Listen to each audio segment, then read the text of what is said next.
aguardar a conexão com a Maria Clara. E aí a gente já começa. Isso, você vai ter que virar a sua tela. Tô virando.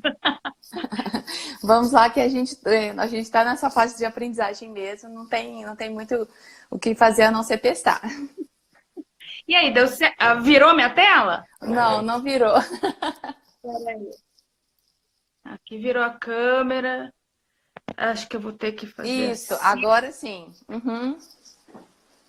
Peraí. Muito bem, é esse o movimento que você tem que fazer.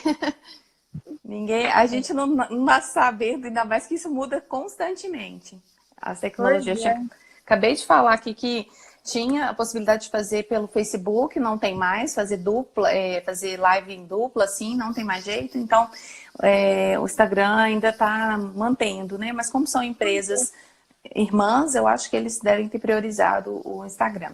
Bom, eu queria dar boa noite para todo mundo que está chegando aqui na live. Vamos aguardar a Maria Clara só organizar aí a tela dela, porque eu também cometi vários erros aqui, né, nas outras tentativas. Então, assim,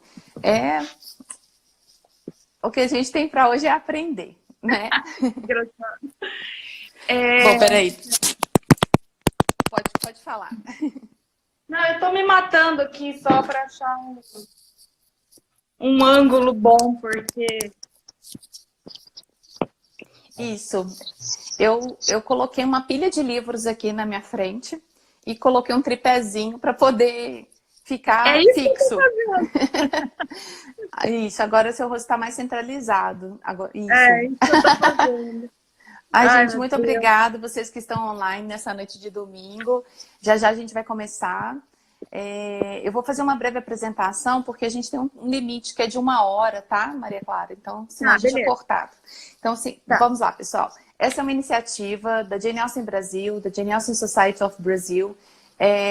Hoje nós temos uma convidada muito especial, que já é uma amiga, colega de profissão, que nós já nos conhecemos, como eu disse anteriormente, num congresso no Rio Grande do Sul, e agora a gente está aí falando de Jane Austen para todos os cantos. Inclusive Maria Clara tem uma experiência bem maior que a minha de falar, de fazer palestras, aliás, comunicações, né, no exterior, na Jasna. Eu fiz só uma vez, ela já teve mais experiência lá fora, e de escrever também para a revista Persuasions Online, que está disponível, né? Bom, a Maria Clara, ela fez inúmeros trabalhos sobre Jane Austen, que eu tenho prazer, né, de ter anotado nesse caderninho aqui, ó.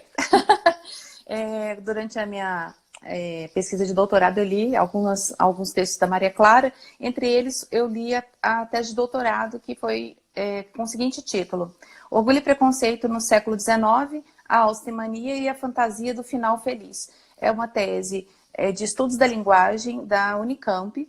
Me corrija se estou falando certo. É literária. Uhum. É doutora em Teoria e História Literária, isso, e foi defendido em 2017.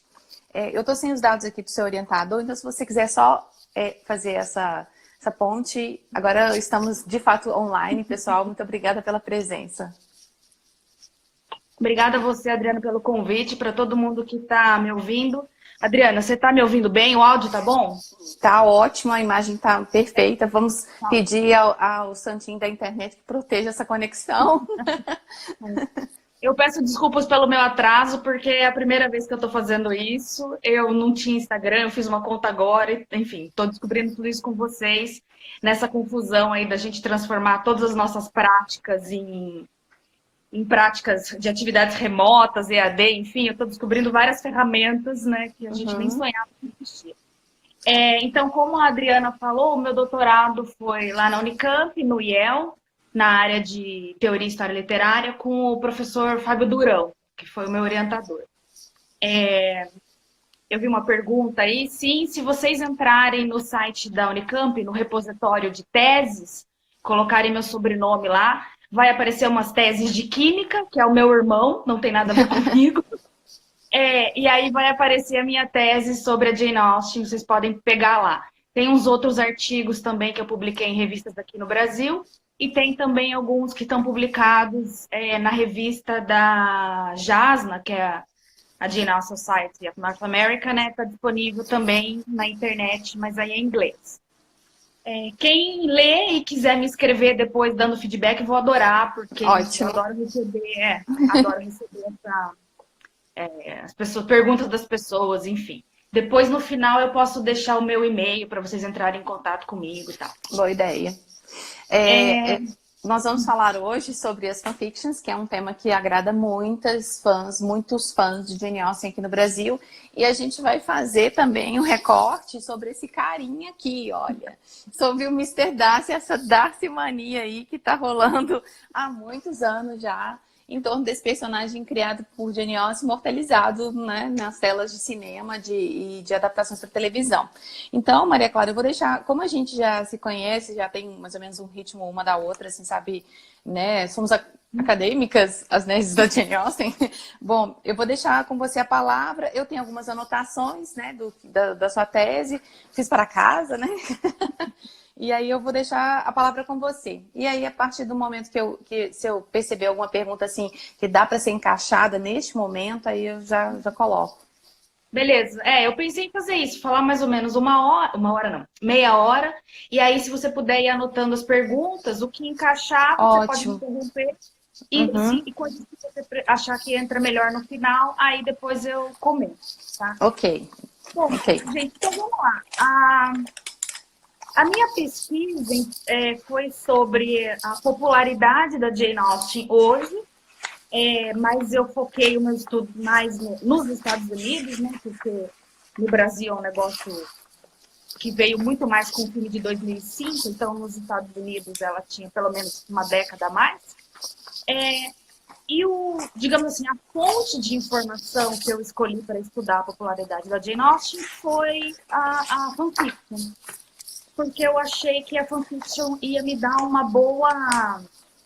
um bom termômetro do que as pessoas gostavam, da forma como as pessoas entendiam o romance da Jane Austen, né? E a primeira informação que eu tenho certeza que quem lê fanfiction de Jane Austen sabe é que mais de 90% das histórias são escritas em cima de orgulho e preconceito. Então, a gente hoje fala que a Jane Austen mania é muito mais uma orgulho e preconceito mania, digamos assim. E depois, na minha tese, eu defendo que também é uma Darcy mania, né? Que, na verdade, a gente tem um crescimento muito importante do papel desse herói na popularização da Jane Austen, né? E que é responsável, então, por por todo esse barulho que a gente tem até hoje, e é absolutamente... não dá sinais que vai morrer, né? É muito longevo. Ainda bem. Exatamente, né? Bom, então, começando um pouquinho assim, a ideia de fanfiction que a gente trabalha, obviamente essa questão das pessoas interagirem, gostaram, admiraram, não é uma invenção da fanfiction, né? Não é... fanfiction não inventou a roda aí. A gente tem muitos exemplos ao longo da história da literatura das pessoas interagindo com obras que elas admiravam, seja, por exemplo, sei lá, o Camões, essa ideia de fazer um soneto seguindo o modelo do Petrarca. Então você tinha que imitar grandes mestres, né? Seja a história do Quixote, por exemplo, né, que quis viver a aventura dos livros que ele lia. No século XVIII também tinha pessoas que escreviam continuações não autorizadas, mas isso é um pouco discutível, porque a ideia de direito autoral ainda estava sendo criada no século XVIII, mas aquele romance Pamela, do Samuel Richardson, que é um dos criadores do romance moderno, né, teve pessoas que escreveram continuações não autorizadas dele também, porque ele fez muito sucesso. Então, essa ideia de você escrever histórias a partir de algo que já existe não é novidade. A fanfiction não inventou isso, né? A coisa que surpreende os estudiosos, e a fanfiction normalmente é um tema de estudo da área de mídia, porque ela nasceu basicamente com a área de fanfiction e Star Wars, esse tipo de... fanfiction, desculpa. Science fiction, Star Wars, esse tipo de coisa, né? Então, está muito associado com seriados de televisão e cinema, né? Então, as teorias de fanfiction que a gente estuda, elas estão associadas com essas áreas. Mas na literatura, a Jane Austen, ela é um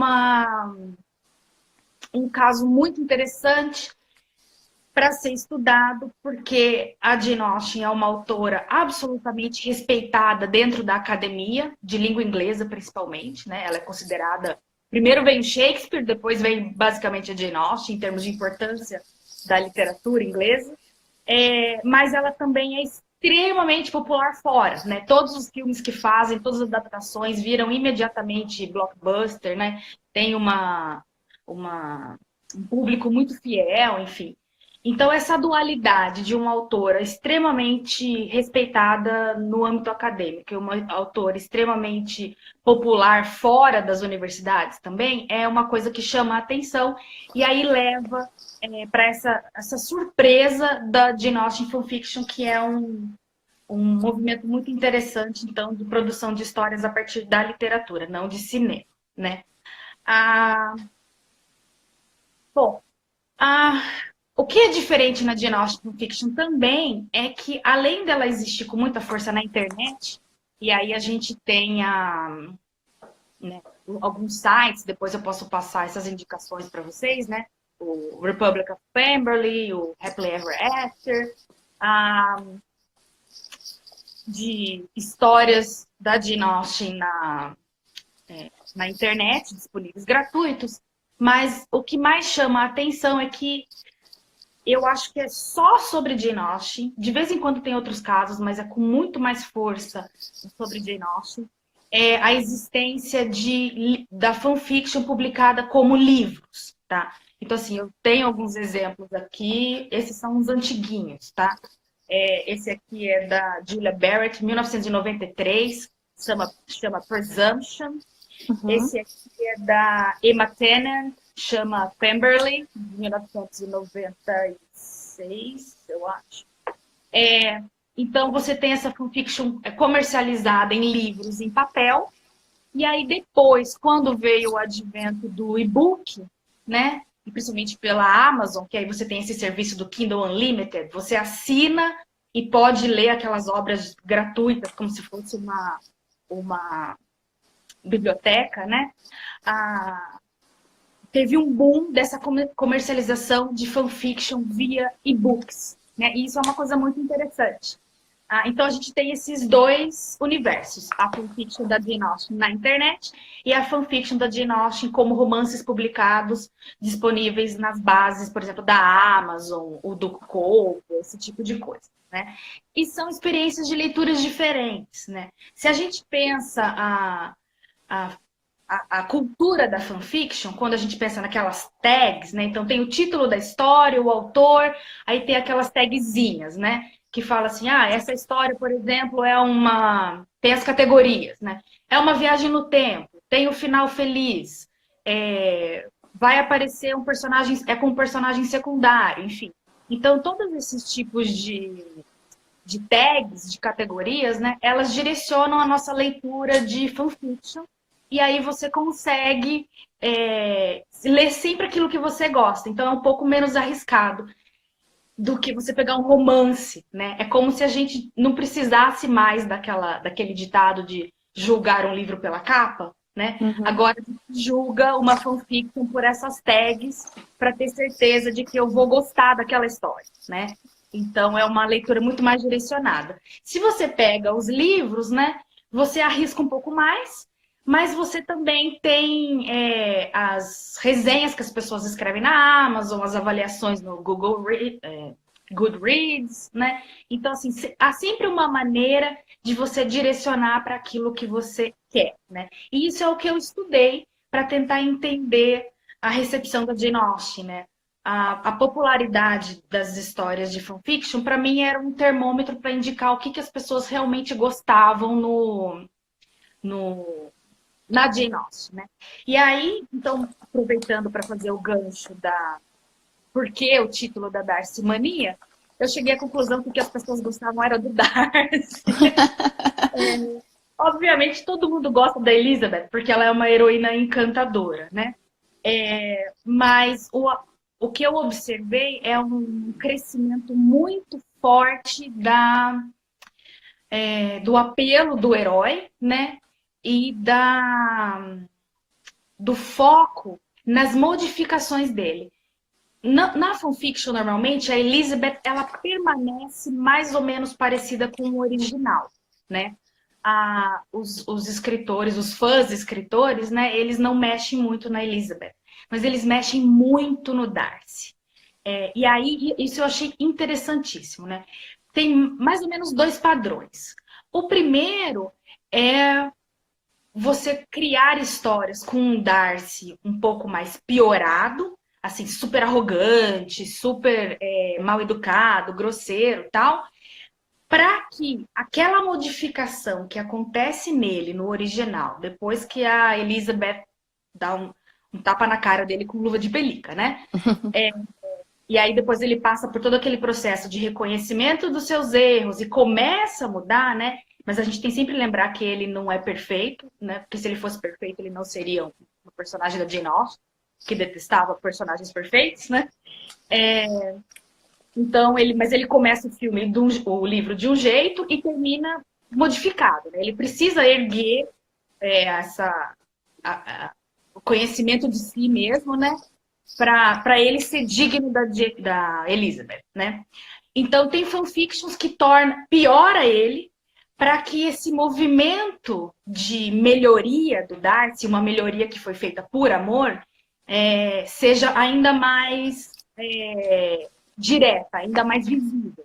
Isso é uma fantasia muito grande, né? A fantasia do homem que muda por amor é um negócio que meio que se transforma num clichê dos romances românticos e até hoje faz muito sucesso. E é uma fantasia muito popular entre as mulheres, porque você não precisa fazer nada.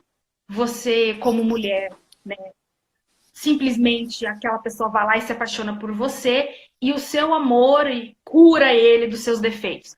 Se vocês pensarem, é bem o que acontece, por exemplo, nos 50 Tons de Cinza, né? É a mulher que ela não move um dedo, ela só ama aquele cara e é o amor dela que cura ele, né? E aí você tem normalmente um herói que é perigoso, misterioso, meio malvado.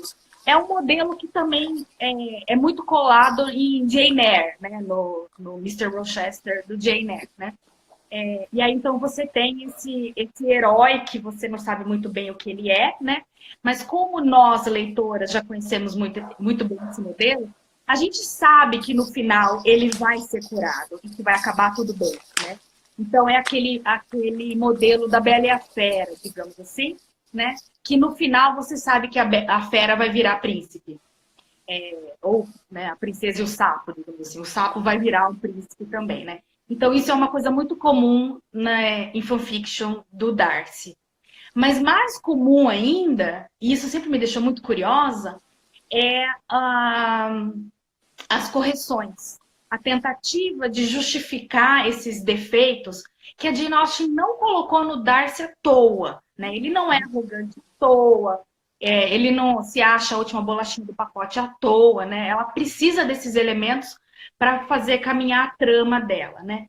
Mas isso parece que incomoda um pouco os fãs, então eles geralmente reescrevem o Darcy melhorado, corrigido, e justifica, do tipo, não, lá em Meryton, no baile, ele ofendeu a Elizabeth, mas porque ele estava cansado, ou porque ele era tímido, ou porque ele estava chateado porque as pessoas só falavam do dinheiro dele, ou porque ele estava ainda abalado com o que aconteceu com a irmã dele, a Georgiana, em Ramsgate, né? Então, assim, as pessoas acham várias desculpas para minimizar a ofensa inicial do Darcy, que é uma ofensa muito importante, né?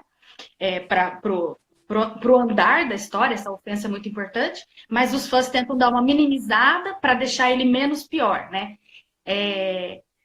E aí, então, se opera várias correções no Darcy. E isso é engraçado, porque na minha concepção, quando você tira os defeitos dele, você diminui o que é tão genial no romance, que é essa questão dos dois passarem por um processo de autoconhecimento, reconhecerem seus defeitos, corrigir os seus defeitos, né? e para poder finalmente ter uma união igual, né? E não é uma oposição entre um só é orgulho, o outro só é preconceito. Os dois têm, né, orgulho e preconceito, precisam reconhecer isso, precisam trabalhar em cima disso para eles poderem terem, de fato, uma união equilibrada, uma união igual mesmo, né? Então, tem muita fanfic que trabalha com isso, que já deixa o Darcy perfeito, né? Isso me incomoda um pouco. Mas está associado também a uma outra fantasia, que isso é a mais comum, que é a do amor à primeira vista, né? Como pode, né, o Darcy ter encontrado a Elizabeth lá no baile em Meryton e não ter se apaixonado? Que absurdo, né? Então, tem muita história que começa com os dois se conhecendo, tanto naquele baile, mas, enfim, em várias outras circunstâncias, né? Porque o céu é o limite para fanfic. Mas que os dois... É muito importante para essas histórias que os dois saiam desse primeiro encontro já um pouco abalados, assim, interessados um no outro, curiosos, sabe? Porque você precisa, essa fantasia do amor à primeira vista também é uma fantasia muito poderosa, né? Muito buscada. Enfim, e aí então o Darcy teria ofendido a Elizabeth no baile porque ele ficou com medo das coisas que ele sentiu quando ele viu ela pela primeira vez, sabe? Então aparece assim várias justificativas sobre isso, né? E aí quando você elimina os defeitos das personagens, né? Você acaba deixando elas rasas, né? Então assim para mim é uma perda um pouco quando isso acontece. Porque os personagens mais ricos, né, da Jane Austen são aqueles que têm essas complexidades de caráter, que têm falhas e virtudes misturadas, como são as pessoas, né? Os personagens da Jane Austen que são rasos, que são normalmente os personagens cômicos, né? A Mrs. Bennet, o Mr. Collins, né? Eles não são personagens complexos, eles têm seu papel ali na história, eles também são muito importantes, né? Por exemplo, uma genialidade da Jane Austen de colocar na boca da Mrs. Bennet a principal questão do romance, que é essas 5 filhas que vão ser pobres, destituídas e vão estar dependendo da caridade da família quando o pai morrer. Isso é a base do romance, é o problema do romance, é o que informa, está por trás da importância ou da loucura da Elizabeth de negar o pedido de casamento do Collins, negar o primeiro pedido de casamento do Darcy, né? Então, assim, na época, teve uma discussão, assim, a reação dos leitores na época do tipo, nossa, é doida, egoísta, né? Mas, então, essa questão da situação financeira é a questão mais importante do livro, em termos de contexto, e a única pessoa que está preocupada com isso é a Mrs. Bennet, que é a personagem, uma das mais ridículas, uma das mais engraçadas, né? Então, faz parte da ironia que a Jane Austen coloca no romance, né? Mas, enfim, abri um parênteses enorme aqui e já me perdi. Então, assim, voltando, né? Aí o Mr. Darcy, nesse movimento de ser construído como o personagem perfeito, né? O homem perfeito, ele está ganhando os holofotes, né? Isso é muito interessante porque a gente tem uma grande quantidade, eu vou dizer para vocês que pelas minhas pesquisas, estão um pouco desatualizadas agora, porque fanfiction cresce muito e eu não dou conta de acompanhar, né? Mas na época que eu fiz a tese, era um número em torno, assim, de 50 e poucos % das histórias narradas só pelo ponto de vista do Mr. Darcy, e depois você tinha mais uns 30% de histórias narradas que alternava. Um capítulo era o ponto de vista da Elizabeth, o outro capítulo era o ponto de vista do Darcy. E só um número bem pequeno mantinha a narração só pela visão da Elizabeth, que é o que Austen faz, né? Isso, para mim, é um indicativo muito interessante de uma mudança de de holofote. Quem está ganhando os holofotes, na fanfiction, é o Mister Darcy. E a Elizabeth, não que ela esteja se tornando uma personagem secundária, ela ainda é necessária, né? Porque a história é sempre sobre o final feliz desse casal. Uhum.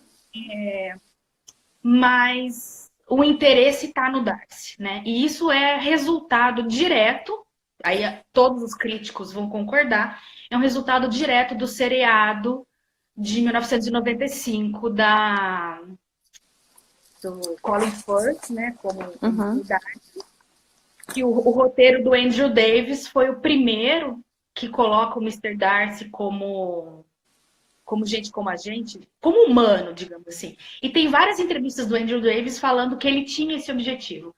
Ele queria tirar o Darcy da sala de estar, com aquelas roupas todas pomposas, digamos assim, e colocar ele tomando banho, andando a cavalo, depois mergulhando no lago, enfim, para tentar dar uma humanizada nele, né? E mostrar os sentimentos os sentimentos dele, né? Então o Andrew Davis mesmo fala que esse seriado é um seriado pró-Darcy, né? E aí você tem como resultado imediato um reflexo nos fãs que vão passar a escrever histórias a partir do ponto de vista do Darcy. Um dos primeiros é aquele Mister Darcy's Diary, que é de 95, é imediato, saiu um seriado, uma pessoa foi lá e já escreveu a mesma história do Orgulho e Preconceito, é muito parecida, né? Mais pelo ponto de vista dele. E desde então isso só continua, né? A gente pode perceber, por exemplo, quer ver? Esse livro aqui da Emma Tennant, que chama Pemberley, né? Uhum. Ele é de... Deixa eu achar a data aqui. Sei lá. 1993. Ele é anterior ao seriado. E a Emma Tennant era uma autora famosa por pegar histórias clássicas, tipo Médico e o Monstro, digamos assim, e reescrever com uma pegada mais feminista e puxando para mulheres. E aí ela escreveu Pemberley, que é uma continuação, Orgulho e Preconceito, e o casamento da Elizabeth e do Darcy não tá nada bem, porque a Elizabeth não consegue engravidar. Então ela começa o livro falando assim: é uma verdade universalmente reconhecida que um homem casado e de posse de uma grande fortuna deve estar necessitado de um filho e herdeiro. Então ela pega essa história e vira para mostrar assim, outros tipos de pressão que a Elizabeth poderia sofrer estando num casamento em que ela já é socialmente inferior, né? Porque afinal de contas é basicamente um milagre que o Mister Darcy tenha desejado casar com ela, né? Então ela já é a pessoa inferior, entre aspas, do jeito que a sociedade enxerga, e aí o mínimo que ela tem que fazer, né? A sua tarefa é dar um herdeiro para o Mister Darcy. E ela não consegue, e aí o casamento fica todo abalado, né? Então não é um livro que trabalha com o Darcy como um homem perfeito, não é um livro que trabalha e eles viveram felizes para sempre, né? Mas é um livro de 1993.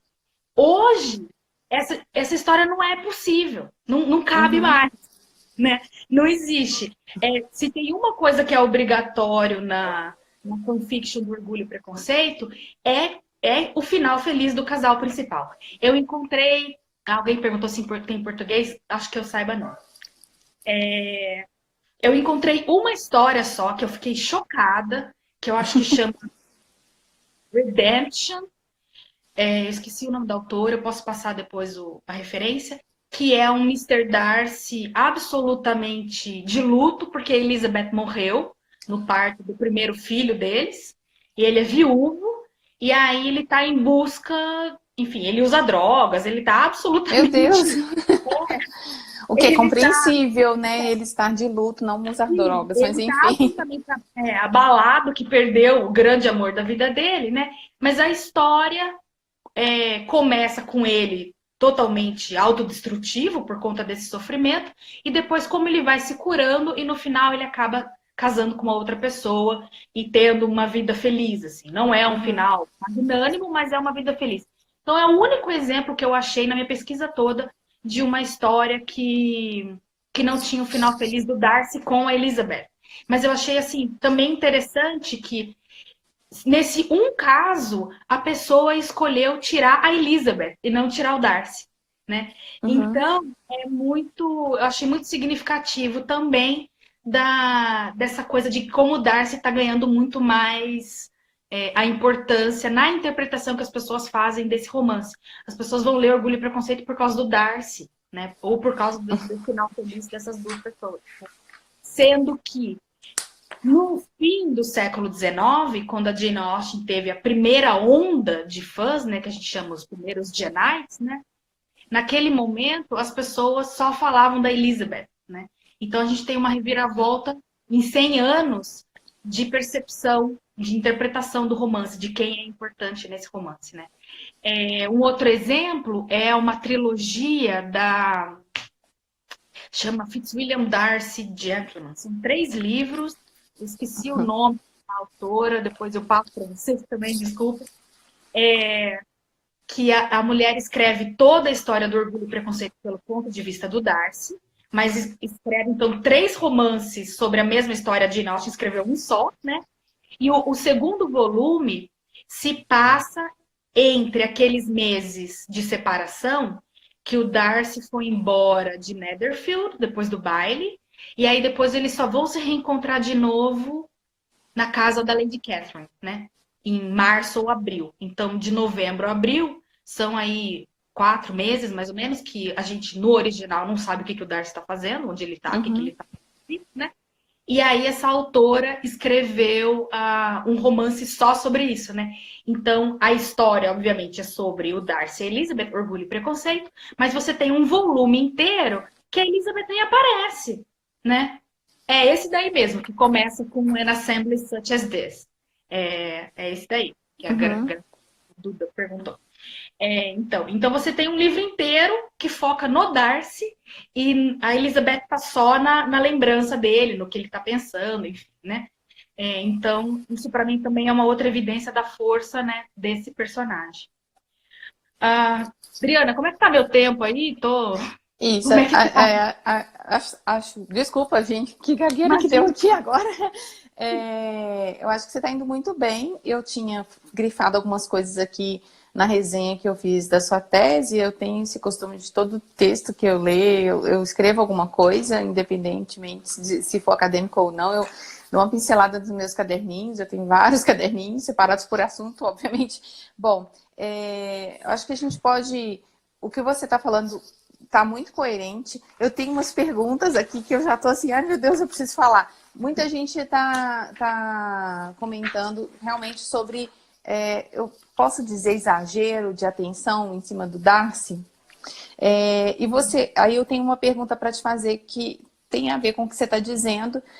Você acha que essa importância, essa ênfase que é dada para o personagem, para o Darcy, nas fanfictions, se justifica pelo fato de quem escreve, a maioria das pessoas que escreve as fanfictions são mulheres, então elas estão direcionando ali para o unicórnio Darcy, né? A criação daquele ser que não existe, viu, gente? Olha, as crianças, se tiver alguém assistindo, um adolescente, uma menina, não criem essas expectativas, porque eu acho que as adultas já estão meio que vacinadas, por favor, né?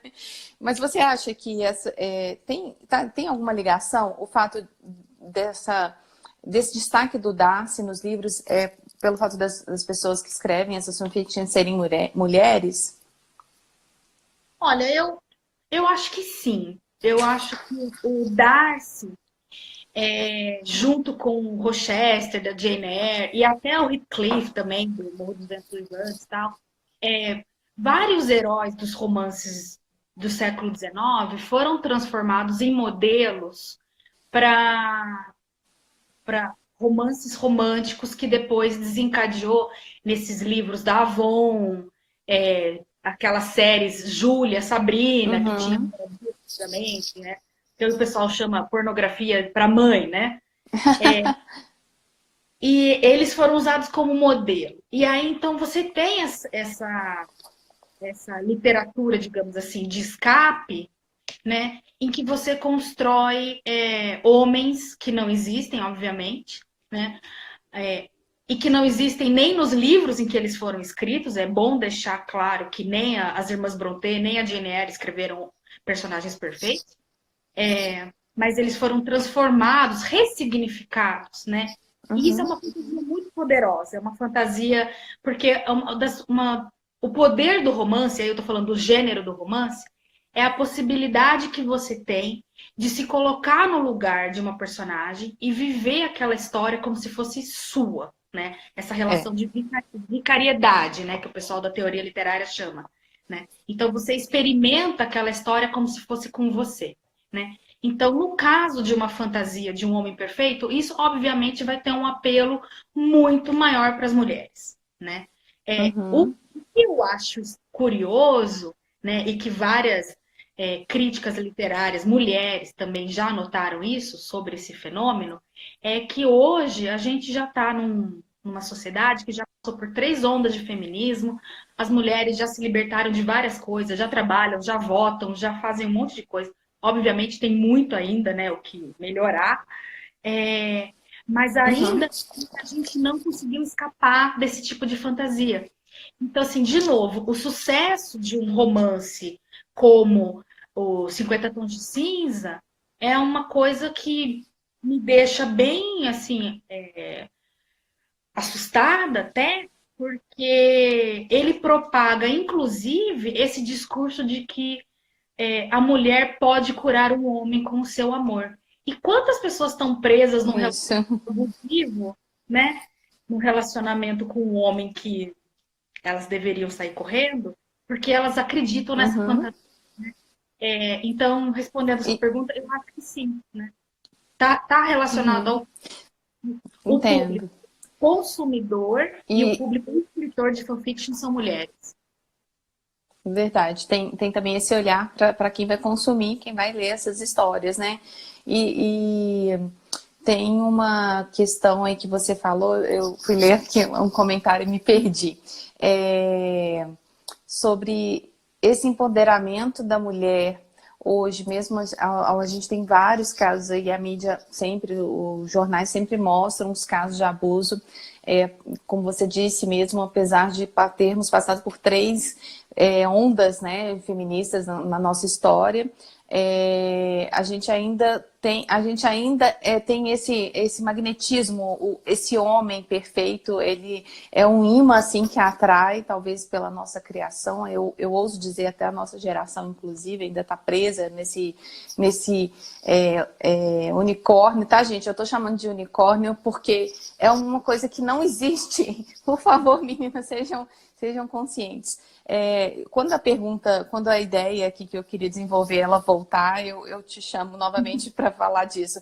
Teve alguém que comentou, acho que foi a Jane, dos livros da Amanda Grant, e aqui eu tô até com eles aqui na frente, que são os diários dos outros personagens que tem resenha lá no blog da Jane Austen Brasil. Então, assim, eu acho que tem essa curiosidade também da gente ver o outro lado, mesmo que seja né, uma ficção de fã, o outro lado da história, a visão do personagem, né, da questão de como que seria essa história contada a partir do ponto de vista de um dos personagens, né? A Malu tá dizendo aí de fanfictions eróticas, seria para desconstruir essa história. Na verdade, eu acho que isso aí é meu achismo, tá, gente? Não sou especialista em fanfiction. Essa pitada erótica é para poder também dar uma resposta para as leitoras que querem algo além só do romantismo ou né, da água com açúcar ali. E a gente percebe isso claramente após o sucesso de 50 Tons de Cinza, né? Porque aí começou-se a discutir que mulher também lê isso, né? Porque você falou aí dos livrinhos Sabrina, Bianca. Eu tenho uma irmã 8 anos mais velha que eu, então ela lia e eu nem sabia o que tinha dentro daqueles livros. Estavam lá na minha casa. Deve ser bonito, né? Tem umas moças bonitas na capa, mas nem imaginava essa parte hot aí da literatura. Alguém perguntou aqui, aliás, sugeriu que no Brasil a gente tem a Moira Bianchi, que também vai fazer uma live com a gente mais adiante. Essa modificação do Darcy, que ele sai, o que a Jane Austen colocou como uma pessoa normal, um ser humano normal, para o Príncipe Encantado, talvez é o chamariz assim, das fanfictions, né? Porque cria-se um personagem bem diferente do que a Jane Austen criou. Outra coisa aqui que eu anotei, se esse projeto de dar continuidade, é uma opinião que eu estou te pedindo, esse projeto de dar continuidade ou finalização de obras inacabadas, você acha que é uma pretensão? Que a gente teve a adaptação de Sanditon, que foi um problema, né? Eu não sei, para mim ficou aquela incógnita. Eu nem sei se ele foi adaptado pelo Andrew Davis, que cara é muito fera, e ficou aquela coisa assim, nossa, não mexe mais não que vai dar pior, não vai dar nem ruim, vai dar pior do que já tá. Então, você acha que isso é muita pretensão? Porque eu tenho alguns livros aqui que são continuidades dessas histórias inacabadas, eu ainda não tive condições de ler, mas fica essa pergunta, você acha que... eu não tô nem falando de mexer com a Jane Austen divina, sabe? Aquela coisa assim, não, não precisa mexer. Mas você acha que isso é uma pretensão de fãs ou de... as pessoas são especialistas em direção de cinema, criar roteiros, que eles estão dando um passo muito além? Eu não sei, eu acho que na verdade, um pouco natural, especialmente no caso da Jane Austen, né? É absolutamente frustrante que todos os irmãos dela, tirando aquele que já tinha nascido com algum tipo de problema, né? Sim. Todos os irmãos dela viveram vidas longuíssimas e justo ela teve que morrer super cedo, né? É uma injustiça divina isso. E aí ela publicou só 4 livros, deixou 2 prontos, mas que ela não tinha preparado para publicação, então tem uma grande dúvida, será que ela considerava eles finalizados ou bons o suficiente para serem publicados? Né? Então, Northanger Abbey e Persuasion tem essa dúvida sobre eles, né? E ela deixou um inacabado. Então, assim, é tão pouco que quando a gente termina de ler tudo isso, a gente fica meio órfão, assim, eu quero mais. Quero mais. Talvez a busca pelas isso, fanfictions faz essa preenchimento. E foi essa primeira coisa que os próprios sobrinhos da Jane Austen, eles fizeram. Eles mesmos escreveram, tentaram continuar o Sanditon e o The Watsons lá no século XIX já. Né? Então, assim, não sei se... Eu não consigo ver como uma pretensão. Eu acho que é muita coragem. Eu não teria coragem de fazer isso. Mas eu acho que é uma tentativa de você lidar com essa falta, né? Com essa coisa de, acabou, eu queria mais e não tem, né? No caso das continuações, ou da tentativa de terminar os inacabados, né? As coisas são um pouco mais livres, porque no caso do Sanditon, a Jane Austen deixou 11 capítulos só, né? Do The Watson deixou 3 ou 4, menos ainda, né? Então, as pessoas têm mais liberdade, podem levar isso para onde elas quiserem, que aí você não tenha uma limitação do cânone que a própria Jane Austen criou, né? No caso das continuações, eu acho que elas são fruto da a maneira como a gente interage com a literatura hoje. Não principalmente romance, né?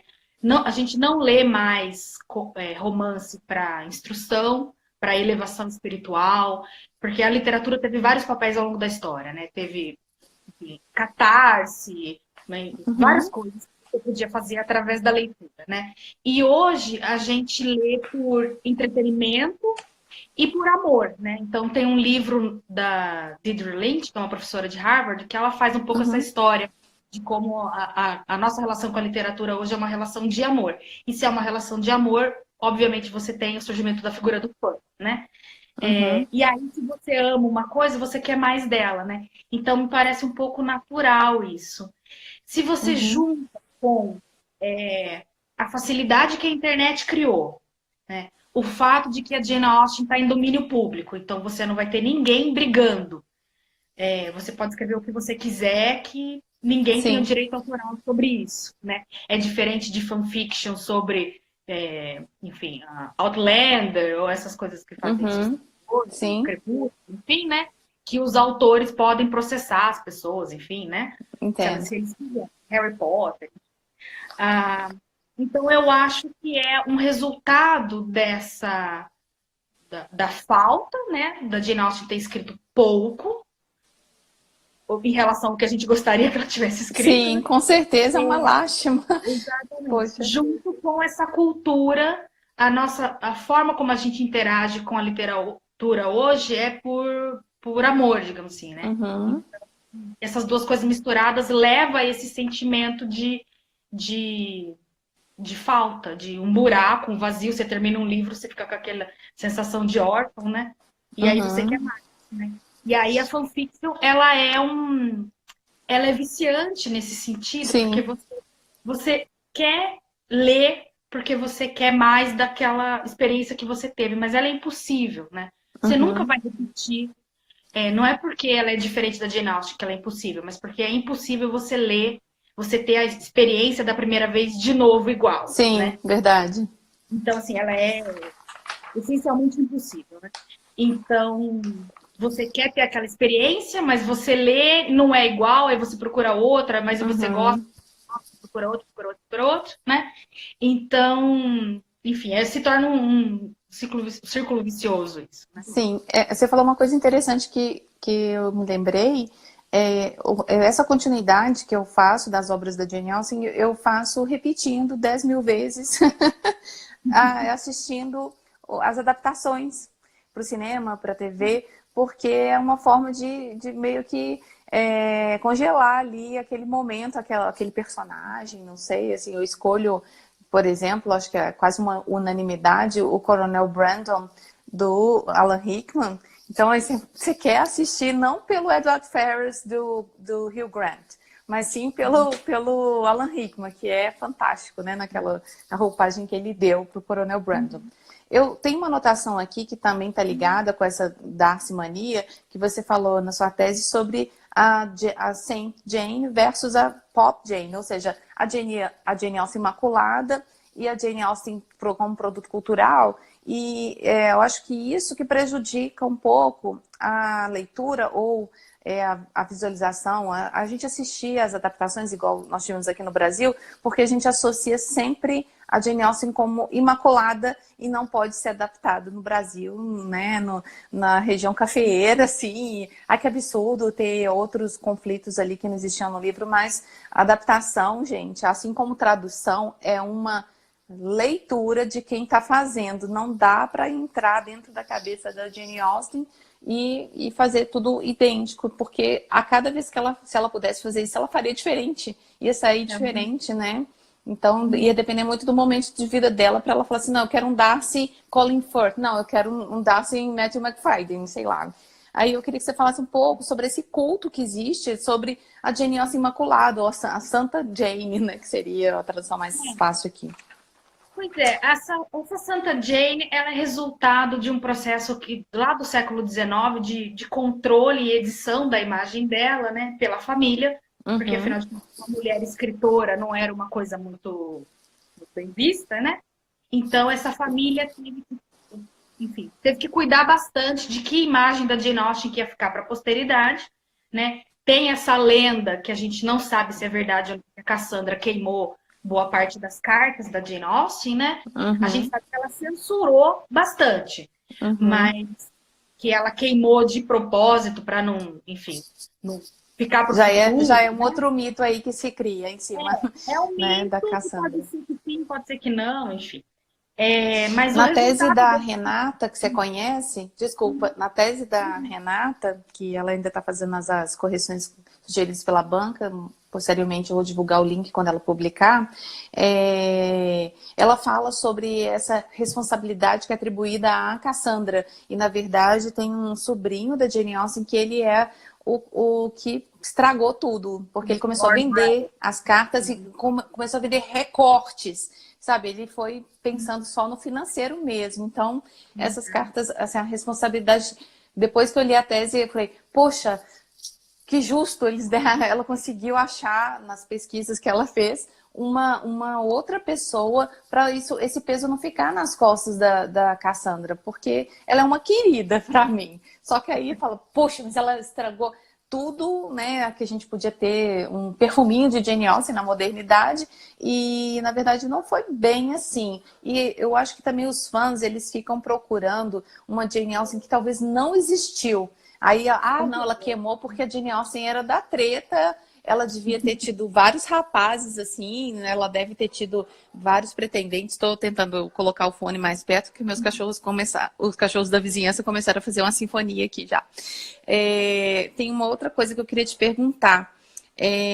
A popularidade atual se desloca das obras e é alimentada basicamente pela apropriação na TV e cinema. E também tem uma outra fala sua interessantíssima, que é: os filmes obscurecem os livros. Isso é forte. Você podia falar um pouco sobre isso? Eu acho, porque assim, as novas gerações, a impressão que eu tive, e aí eu também tô seguindo um estudo de uma professora americana que chama Juliette Wells. E ela fez uma pesquisa com visitantes lá do Museu da Jane Austen, lá de Chawton. E várias pessoas, e aí dentro de uma faixa etária específica, né, quando ela perguntava assim, por que você conhece Jane Austen? Várias pessoas, entre 18 e 30 anos, mais ou menos, responderam que... Desculpa. Imagina.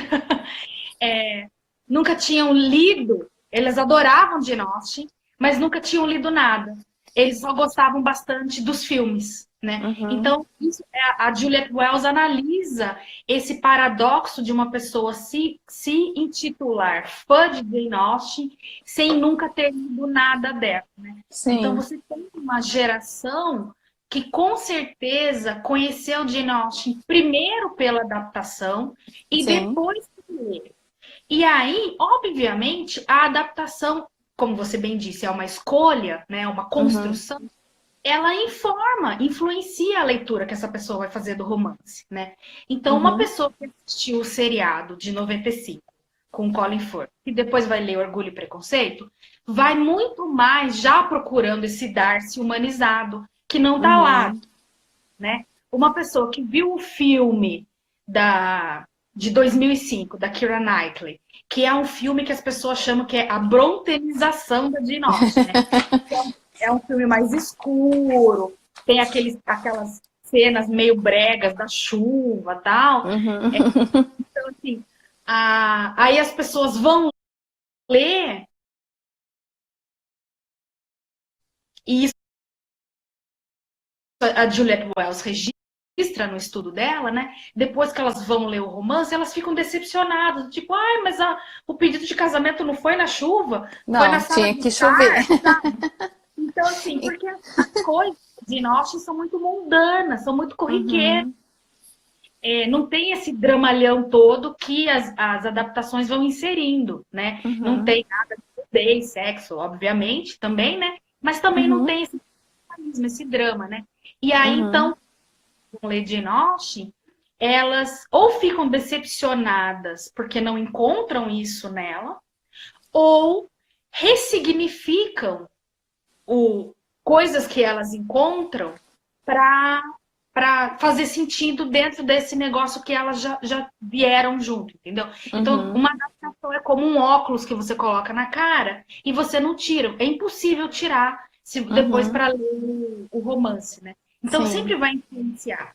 E aí, então, a gente tem essa geração que está muito pegada nessa cultura visual. E se mostra, por exemplo, que é uma coisa muito louca, né? O congresso lá de Aslan, nos Estados Unidos, um congresso acadêmico de altíssima qualidade, só vai palestrantes, né? Cambridge, Oxford, Harvard, são professores, você fica babando, né? Unicamp também, né? Unicamp também está lá marcando presença. E aí, só que as pessoas vão todas vestidas com os trajes da época, né? Então, tem essa cultura de como se fosse uma Comic Con, uma coisa muito visual, que é resultado do filme, das adaptações, junto com esses estudos acadêmicos de altíssima Uhum, qualidade também, né? Então, assim, por isso que uhum, eu escrevi isso na minha tese, né? É uma afirmação assim, forte, mas eu uhum, concordo. Eu acho que as adaptações, elas estão, enfim, ganhando uma uhum. importância capaz que vai superar o livro na relação que as pessoas têm com a Jane Austen, né? Uhum. Sobre eu lembrei do que eu ia dizer. O Andrew Davis, eu assisti aqui no Brasil eles colocaram no canal Arte 1 os adoradores de Jane Austen. Eu achei que pegou super mal, porque o título do documentário não é esse. Eu esqueci aqui como que se chama em inglês, mas The Many Lovers, eu acho. isso, The Many The Lovers. E Many aí ia Lovers. pegar mal, será? Os muitos amantes, os diversos. Gente, a gente caiu, a conexão, ela caiu. Eu vou esperar que vocês voltem para a gente encerrar. Obrigada pela presença. Eu não cronometrei a nossa live, então vou esperar a Maria Clara entrar novamente para a gente nós nos despedirmos de vocês. Transmitir aqui ao vivo com a Maria Clara novamente, vou esperar ela entrar aqui no vídeo. Eu estava falando Oi? sobre. É porque acabou nossa 1 hora, mas a gente não vai precisar fazer Ah, mais 1 hora agora, tá? tá Eu bom. tô vendo, acho que o seu teto aí, não sei, tá fechada a sua janela aí. Eu vou virar aqui, peraí. É um Tá, livro, na verdade. Pronto. tá. Então, eu vi esse The Many Lovers of Jane Austen e que está sendo exibido, eu acho que esse mês, no canal Arte 1, né? Que é o nome. Agora eu critiquei, já esqueci. Os Admiradores. adoradores, é Adoradores. pior, é uma religião. Bom, Adoradores. e o Andrew Davis ele fala que dessas escolhas que ele fez do Darcy saindo do lago com uma pessoa mais real, um ser humano que vai se refrescar no lago. E ele também fez a adaptação de Razão e Sensibilidade 2008 e coloca o Dan Stevens que cortando lenha, obviamente na chuva, porque o elemento Com camisa chuva branca. de camisa branca. Então, talvez a adaptação com o Matthew McFadden também entra a chuva, porque me parece que para os produtores e diretores, chuva é o elemento super hot, ou a blusa molhada é um elemento super hot na questão. Bom, Só que aí o Andrew Davis, ele, assim, eu acho que ele tá gagá, assim. Depois que eu assisti a adaptação de Sanditon, eu achei que ele, assim, perdeu a mão, perdeu sabe? a Mas mão. tudo bem. Eu acho que agora retomar, principalmente neste momento que nós estamos de isolamento social, não faz sentido eles, né, para daqui a 6 meses, daqui a 1 ano, eles fazerem uma retomada, sei lá, uma segunda temporada dessa série. Acho que tá bom do jeito que está. Talvez lá na frente outras pessoas adaptarem para ver como é que é essa visão, essa leitura que vão fazer de Sanditon. Mas né, talvez seria um momento talvez seria interessante ele explicar o que aconteceu ali, mas não sei se a gente tem acesso, né? Eu vou dar Maria, uma dica, eu só, diga. para quem gostaria de ter um final um pouco mais coerente para Sanditon, que Aham. não o que o Davis fez, tem uma continuação que chama Sanditon, né? Uhum. E aí é By Jane Austen and Another Lady, Isso, e que é da Marie Dobbs, que é de 1970, alguma coisa. E de tudo que eu li de Sanditon, eu achei que o trabalho dela é o mais melhorzinho. coerente, aham. Isso, é Eu mais ainda não li, mas eu recebi, eu já para li quem lê em inglês, resenhas. eu recomendo, Eu recomendo que eu Uhum. acho que vai dar de 10-0 no que o Andrew Na fez. adaptação, né? Alguém perguntou aí agora na caixa né, de digitação sobre o site. Você falou, mas vamos repetir. Que é República de Pemberley, não é isso? The Republic of Pemberley, e aí Uhum. tem um que chama Happily Ever After, Isso, né? você falou. Uhum. E tem um outro, eu não tô lembrando, mas eu posso eu não sei mexer em Instagram, mas eu posso digitar e mandar para Adriana e ela posta aí Tá, no perfil do porque aí eu Ideal. coloco, inclusive no blog, cabe, dá pra gente colocar um texto mais longo, aí dá pra fazer, Ah, legal. enumerar os links, né? Porque Tá. no blog dá pra colocar link no Facebook também. No Instagram não dá, o link fica Bom, ali como uma linha comprida, você não tem como clicar, então facilita bom. muito. Então, eu prometo que eu mando essas coisas pra Sim, e só retomando uma pergunta que alguém fez lá no início, Maria Clara Biagioli, aí você digita no Google, porque além da tese vai aparecer os outros artigos, que foi aí que eu te conheci também, assim, né? Além do Congresso no Rio Grande do Sul. E eu acho que a gente tem que encerrar, infelizmente, mas eu vou te chamar outras vezes, se você tiver disponibilidade, porque tem um falar. tanto, tem um tanto de anotação de outras coisas que eu já li sua. Para a gente fazer outras lives e eu agradeço muito a presença de quem ficou com a gente, quem só passou para dar uma espiadinha, porque isso é importante, o retorno também das pessoas, né? Eu estou vendo aí que hoje teve uma participação bem legal também de ouvintes, ouvintes, a gente está falando por vídeo. E eu te agradeço, gratidão pela disponibilidade e de falar de um tema que, assim, né? Pra gente é mamão com açúcar. Pra quem gosta de mamão com açúcar, pra gente é um deleite, né? Então, muito obrigada. O quanto E você me convidar, eu venho, Adriana, porque olha, eu meu Deus. adoro falar de... As Então, é pessoas falam aquelas assim, fala de Jane Austen. Falo o quanto precisa. falam. Ontem mesmo eu tive uma situação da pessoa falar assim, mas resume pra mim, Emma. É uma pessoa da minha família, que, né, completamente alheia ao universo genial. Ah, meu Deus, resumir, Emma, tá bom. Aí eu consegui fazer um resumo. Nossa, mas você tem esse filme? Qual deles, né? Então, assim, eu já consegui, um homem, inclusive, né, que é muito legal, já consegui puxar essa galera aí pro meu lado bom da força. Mas, pessoal, muito obrigada pelo retorno de vocês. Essa live vai ficar disponível por 24 horas. No nosso canal aqui da Jane Austen Brasil e depois eu vou tentar fazer a captura de tela para depois salvar em uma outra plataforma para ficar para a posteridade aí. Muito obrigada e boa noite para todos vocês. Um beijo Obrigada. e depois eu vou postar os links dos trabalhos da Maria Clara num post no blog.